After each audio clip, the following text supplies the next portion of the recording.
मौजूद सभी मंत्रीगण, दुनिया के कोने कोने से आए हुए सभी इंडस्ट्रियलिस्ट्स, मैं समझता हूँ आज यहाँ इतने बड़े बड़े टाइकून्स आए हुए हैं और पंजाब के कोने कोने से, देश के कोने कोने से आए हुए सभी उद्योगपति भाइयों बहनों, आप सब लोगों को मेरा नमस्कार, सबको मेरा प्रणाम, सत श्री अकाल। सबसे पहले मैं आप सब लोगों का आज के इस मौके पे बहुत बहुत तहे दिल से स्वागत करता हूं। आप में से बहुत सारे ऐसे लोग हैं जो बाहर से आए हैं, पंजाब के बाहर से आए हैं। उन सबको मैं बहुत बहुत दिल से शुक्रिया अदा करता हूं, आपने समय निकाला इस बेहद महत्वपूर्ण कॉन्फ्रेंस में आने के लिए। कई लोग रात को पहुंचे, कई लोग सुबह पहुंचे। आप सबसे निवेदन है, Punjabis are suppose to be very good hosts. अगर आपको किसी तरह की कोई भी तकलीफ हो, please don't hesitate to get back to us. It will be a pleasure for us to be at your service. आप लोगों की तकलीफ दूर करने में हमें बहुत अच्छा लगेगा। किसी भी तरह की तकलीफ हो, आप हमें जरूर बताइएगा। जैसा मान साहब ने कहा, पंजाब गुरुओं की धरती है, पीर पैगंबरों की धरती है, जिन्होंने ऐसे ऐसे संदेश दिए जो सदियों से केवल पंजाब नहीं, केवल देश नहीं, दुनिया को इंस्पायर करते आ रहे हैं। पंजाब मेहनतकश लोगों की धरती है। यहां के मेहनतकश किसानों ने जब जब देश पे अन्न का संकट आया, उन्होंने अपनी मेहनत से देश को अन्न प्रोवाइड किया है, देश का पेट भरा है। पंजाब देशभक्तों की धरती है। स्वतंत्रता सेना संग्राम में, फ्रीडम स्ट्रगल में सबसे ज्यादा कुर्बानी देने वाले पंजाबी थे और आज भी हमारी फौज में सबसे ज्यादा पंजाबी आज आपको देखने को मिलते हैं। और पंजाब एंटरप्रेन्योर्स की धरती है, बिजनेसमैन की धरती है। यहाँ के खून में एंटरप्रेन्योरशिप है। बच्चा पैदा होते ही ये सोचता है कि क्या करना है आगे चल के। एक मजाक चलता है कि अगर कल को चांद पे मनुष्य का निवास हुआ तो सबसे पहले वहां पे पंजाबी ढाबा खुलेगा। एक टाइम ऐसा था 1980s में, जब पंजाब नंबर 1 पे होता था देश के अंदर पर कैपिटा इनकम में। पंजाब नंबर 1 पे होता था इकोनॉमिक स्टेटस में। पूरे देश के अंदर इकोनॉमिकली पंजाब सबसे डेवलप्ड, तरक्की करने वाला राज्य होता था। लेकिन पिछले 40 साल के अंदर कुछ हुआ ऐसा कि धीरे धीरे धीरे धीरे करते करते आज पंजाब 18वें स्थान पे पहुंच गया, 18th। पिछले 40 साल में क्या हुआ, मैं उसमें नहीं जाऊंगा, because this is not a political platform. लेकिन जब हमने 2022 में सरकार संभाली तो उस वक्त एक बहुत ग्लूमी एटमॉस्फेयर था। इंडस्ट्री छोड़ छोड़ के पंजाब छोड़ के जा रही थी। कोई मध्य प्रदेश जा रहा था, कोई हिमाचल प्रदेश जा रहा था, कोई उत्तर प्रदेश जा रहा था। इंडस्ट्री छोड़ के जा रही थी। पंजाब की इकोनॉमिक हालत बहुत खराब थी, बहुत ज्यादा कर्जा था पंजाब के अंदर। उस हालत में हमने पंजाब को संभाला था। हमने क्या किया, कैसे किया, इसको 2 मिनट में बताता हूं, पर थोड़ा सा डाइवर्जन। आम आदमी पार्टी को मैं पार्टी नहीं मानता। आप लोगों की भाषा में आम आदमी party is a political startup और आप लोगों की भाषा में इट इज अ यूनिकॉर्न। मैं समझता हूं कि जो तरक्की आम आदमी पार्टी ने पिछले कुछ वर्षों में की है, जुम्मा 10-12 साल हुए हैं और 10-12 साल के अंदर आम आदमी पार्टी एक नेशनल पार्टी बन गई है। आम आदमी पार्टी युवाओं की पार्टी है, पढ़े लिखे लोगों की पार्टी है। हमारी पार्टी में आपको आईआईटी के इंजीनियर मिलेंगे, आपको आईआईएम के मैनेजर्स मिलेंगे, आपको चार्टर्ड अकाउंटेंट्स मिलेंगे, ऑक्सफोर्ड में पढ़े हुए लोग मिलेंगे, वकील मिलेंगे, पत्रकार मिलेंगे। पढ़े लिखे लोगों की पार्टी है। तो जब भी कोई समस्या आती है तो हम उसको एक साइंटिफिक तरह से एनालिसिस करने की कोशिश करते हैं। तो जब हमने पंजाब में सरकार संभाली और सामने अंधेरा ही अंधेरा था, तो हमने ये देखने की कोशिश की कि ऐसे बहुत सारे देश हैं जो एक वक्त भारत से बहुत पीछे होते थे और आज बड़ी तरक्की कर गए। उन देशों ने क्या किया? आप साउथ कोरिया ले लीजिए, जापान ले लीजिए, जर्मनी ले लीजिए, सिंगापुर ले लीजिए, चाइना ले लीजिए। जापान और जर्मनी सेकेंड वर्ल्ड वॉर के बाद बिल्कुल तहस नहस हो गए थे, आज कितने डेवलप्ड कंट्रीज हो गए। सिंगापुर जब आजाद हुआ तो सिंगापुर में कुछ भी नहीं था, बुरा हाल था, हमसे बहुत पीछे था उस वक्त सिंगापुर। आज सबसे ज्यादा पर कैपिटा इनकम सिंगापुर की है। कोरियन वॉर के बाद साउथ कोरिया का बुरा हाल था, आज south Korea is one of the most developed countries. China कुछ दशकों पहले इंडिया से बहुत पीछे था, आज चाइना दुनिया का नंबर 1 कंट्री बना हुआ है। उन्होंने ऐसा क्या किया? तो 2 चीजें मोटी मोटी निकल के आ रही हैं जो उन्होंने की और वहां से हम लोगों ने प्रेरणा ली। एक, उन्होंने अपने इंडस्ट्री के लोगों के साथ बैठ के ये देखा कि क्या करना है जिससे कि बहुत बड़े स्तर के ऊपर इंडस्ट्रियल डेवलपमेंट हो सके। इंडस्ट्री को क्या चाहिए, लोगों को क्या चाहिए, बिजनेस करने वाले लोगों को क्या चाहिए। इंडस्ट्रियल डेवलपमेंट बहुत 4% ग्रोथ, 5% ग्रोथ नहीं, एक बहुत एक्सपोनेंशियल ग्रोथ अगर आपको चाहिए तो क्या करने की जरूरत है। और दूसरा, उन्होंने अपने ह्यूमन कैपिटल में इन्वेस्ट किया। इन 2 चीजों को मद्देनजर रखते हुए हमने वही किया। मैंने और मान साहब ने पिछले 2-3 साल के अंदर पंजाब के अंदर जगह जगह घूम घूम के सनतकार मिलनी, व्यापारी मिलनी, यानी कि इंडस्ट्रियलिस्ट और ट्रेडर्स व्यापारियों के साथ मिल मिल के इतनी मीटिंग्स की हैं और उनकी बातें सुनी है कि आपको क्या चाहिए। अगर हम अपने एसी कमरे में हम या अफसर बैठ के ये सोचे कि हमें सब कुछ पता है, हमें कुछ नहीं पता। हमें नहीं पता टेक्सटाइल कैसे काम करता है, हमें नहीं पता ये हॉस्पिटैलिटी इंडस्ट्री कैसे काम करती है, हमें नहीं पता रियल एस्टेट क्या, आपकी क्या तकलीफें, आपको क्या चाहिए। ये सारी मीटिंग्स के बाद मोटे मोटे तौर पे एक बात निकल के आई कि लोग सरकार से दुखी हैं, सरकार की इंटरफेरेंस से दुखी हैं।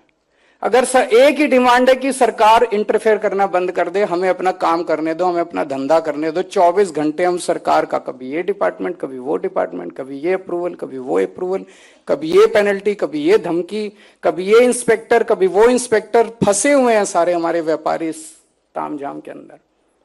तो वहां से हमने प्रेरणा लेके कई सारी चीजें शुरू की।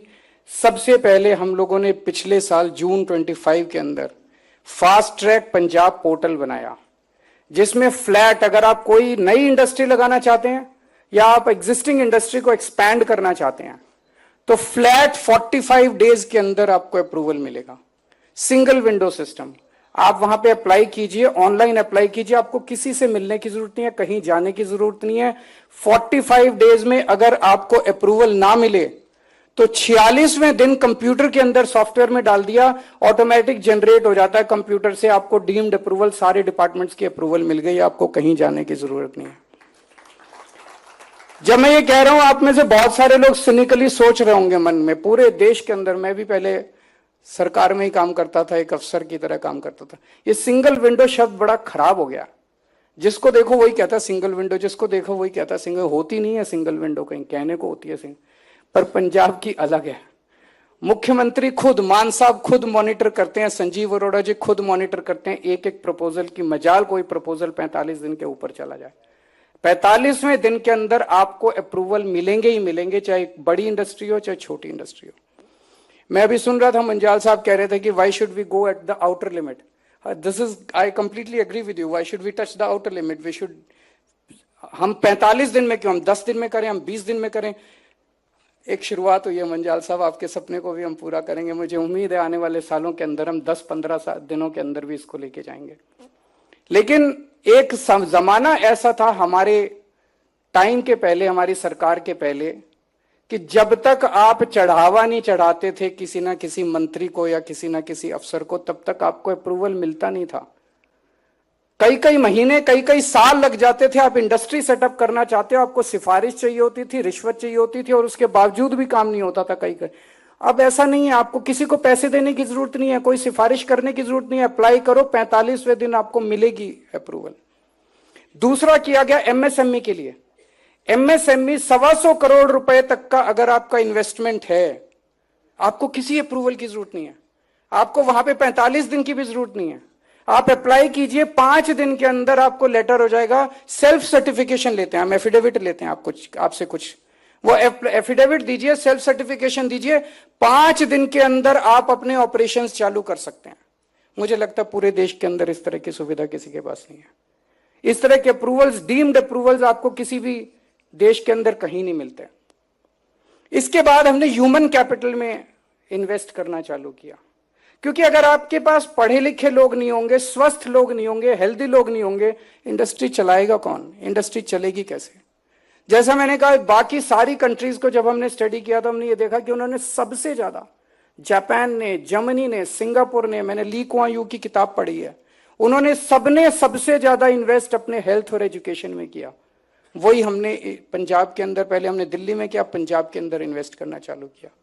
आज मुझे बेहद खुशी है ये कहते हुए कि सेंट्रल गवर्नमेंट ने एक स्टडी करवाई है, हमने नहीं की, सेंट्रल गवर्नमेंट की स्टडी है, सारे स्टेट्स की।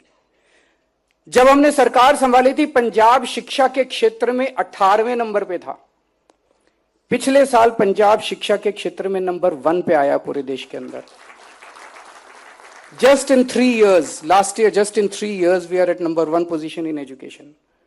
आज हमारे सरकारी स्कूलों के पंजाब के बच्चे, जिनको पहले बेचारों को ये नहीं पता था जेई होता क्या है, उनको ये नहीं पता नीट होता क्या है, उनको पेपर पता नहीं थे, आज सरकारी स्कूलों के पिछले साल 300 सरकारी स्कूलों के बच्चों ने जेई पास किया है, 800 सरकारी स्कूलों के बच्चों ने नीट पास किया है। आज हमारे सरकारी स्कूलों के टीचर्स को फिनलैंड, सिंगापुर, कनाडा ट्रेनिंग के लिए भेजा जा रहा है, और एक पूरे माहौल के अंदर एक बहुत पॉजिटिविटी है कि बच्चों को भी लग रहा है कि हमें अच्छी शिक्षा मिल रही है। हेल्थ के क्षेत्र में भी, पहले अगर किसी के घर में कोई गरीब आदमी और बीमार हो जाए, आप सुनते होंगे पहले किसान कितनी खुदकुशी करते थे, और एक बहुत बड़ा कारण किसानों की खुदकुशी का था, घर में कोई बीमार हो गया, लोन लेना पड़ गया, लोन वापस नहीं कर पाया, उसने खुदकुशी कर ली। अब अगर कोई बीमार होता है तो उसे खुदकुशी करने की जरूरत नहीं है, सरकारी अस्पताल बहुत अच्छे कर दिए, और अभी जो 10 लाख रुपए की स्कीम आई है, आप सबसे बड़े से बड़े मैक्स, फोर्टिस, जितने भी बड़े बड़े हॉस्पिटल आप इमेजिन कर सकते हैं, वहां पे गरीब किसान और गरीब मजदूर को 10 लाख रुपए तक का फ्री इलाज, चाहे कोई भी बीमारी हो उसका इलाज फ्री होता है। इस तरह का यूनिवर्सल हेल्थ केयर, यूनिवर्सल सुरक्षा चक्र आपको कहीं देखने को कहीं भी नहीं मिलेगा। और इन सब का नतीजा आना चालू हुआ, जो भी संजीव अरोड़ा जी ने कहा, पिछले 4 साल में 1.5 लाख करोड़ रुपए की इन्वेस्टमेंट पंजाब में आई है। और ये मैं एमओयूज की बात नहीं कर रहा, 1.5 लाख करोड़ रुपए की इन्वेस्टमेंट जो शुरू हो गई है, जमीन खरीद ली गई है, प्रोजेक्ट्स आर ऑन ग्राउंड, शुरू हो चुकी है, जिससे 5.5 लाख नौकरियां जनरेट होंगी हमारे बच्चों के लिए। और आने वाले समय के लिए और भी बहुत इंप्रेसिव टारगेट्स रखे गए हैं। अब एक विचार मैं अंत में आप लोगों के सामने छोड़ के जाना चाहता हूं, जो मुझे बहुत ट्रबल करता है। हमारा देश, मैं समझता हूं, बहुत महान देश है, बहुत पुराना देश है। हमारे देश को, जैसे भी मान साहब ने कहा, भगवान ने क्या नहीं दिया, सब कुछ दिया भगवान ने। मैं हमेशा कहता हूं कि जब भगवान ने पृथ्वी बनाई तो सबसे संपन्न और सबसे खूबसूरत देश उसने भारतवर्ष को बनाया। हमें पहाड़ दिए, हमें सारी जड़ी बूटियां दी, नदियां दी, सारे खनिज पदार्थ दिए, आयरन और ये वो कोयला, क्या नहीं दिया भगवान ने, कोई कसर नहीं छोड़ी हमें देने के लिए। और जब भगवान ने इंसान बनाया तो सबसे इंटेलिजेंट इंसान उसने भारत में बनाए। हमारे लोग सबसे इंटेलिजेंट हैं, जहां दुनिया में जाते हैं वहीं हमारे लोग राज करते हैं।